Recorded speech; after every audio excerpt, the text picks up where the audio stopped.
માંગરોળ નગરપાલિકાની ચૂંટણીમાં ભાજપ દ્વારા સેન્સ પ્રક્રિયા શરૂ કરવામાં આવી છે।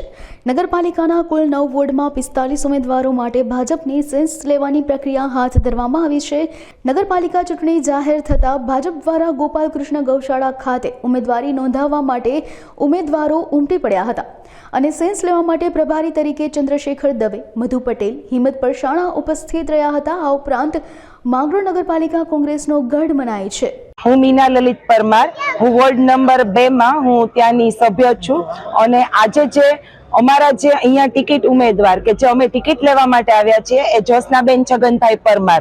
ઓકે, 15 વર્ષથી એ અમારે ટિકિટ વિના, કોઈ હોદ્દા વિનાના કામ કરે છે। કોઈ પણ પ્રશ્ન હોય અમારા જે વોર્ડ નંબર 2 ના, તો એ ટિકિટ વિનાના, હક વિનાના અત્યાર સુધી છે એ પ્રસ્તાવોને તે અત્યાર સુધી સોલ્યુશન કરતા હતા, બટ હવે હકથી ટિકિટ લઈને અમે એને આગળ કર્યા છે અને અમને આશા છે કે એના કાર્ય છે 15 વર્ષથી દેખાયા બાદ હવે છે એ હકથી અમને ટિકિટ મળશે અને અમે એમાં આગળ ને આગળ સુધારા કરશું।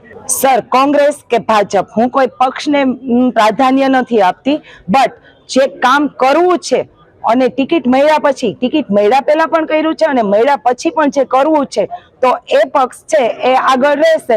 કોઈ પક્ષને પ્રાધાન્ય આપીને કે કોઈ વ્યક્તિને પ્રાધાન્ય આપીને હું એ વસ્તુમાં માનતી નથી। ગુજરાત રાજ્યમાં નગરપાલિકાઓ અને મહાનગર જૂનાગઢની ચૂંટણીની અત્યારે જાહેર થઈ છે।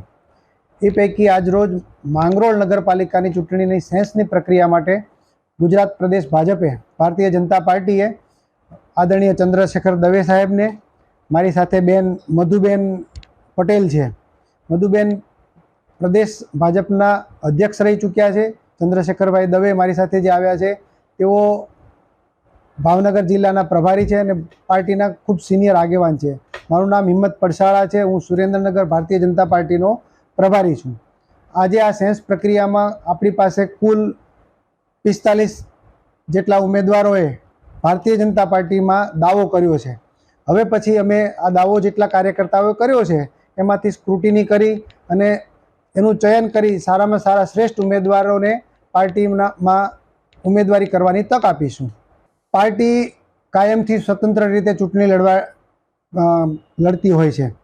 આ વખત પણ પાર્ટીએ દરેક વોર્ડમાં સ્વતંત્ર રીતે ચૂંટણી લડશે અને મને વિશ્વાસ છે આદરણીય નરેન્દ્રભાઈ મોદીના નેતૃત્વમાં, અમારા મૃદુ અને મક્કમ મુખ્યમંત્રી આદરણીય ભૂપેન્દ્રભાઈ પટેલના નેતૃત્વમાં, પાર્ટીના પ્રમુખ CR પાટીલ સાહેબના નેતૃત્વમાં પાર્ટી સમગ્ર માંગરોળ તો ઠીક છે પણ જેટલી જગ્યાએ ચૂંટણી અને પેટા ચૂંટણી થઈ રહી છે ત્યાં દરેક જગ્યાએ ભારતીય જનતા પાર્ટી ખૂબ સારી રીતે અને ખૂબ સારી મોટી લીડથી જીતીને આવશે।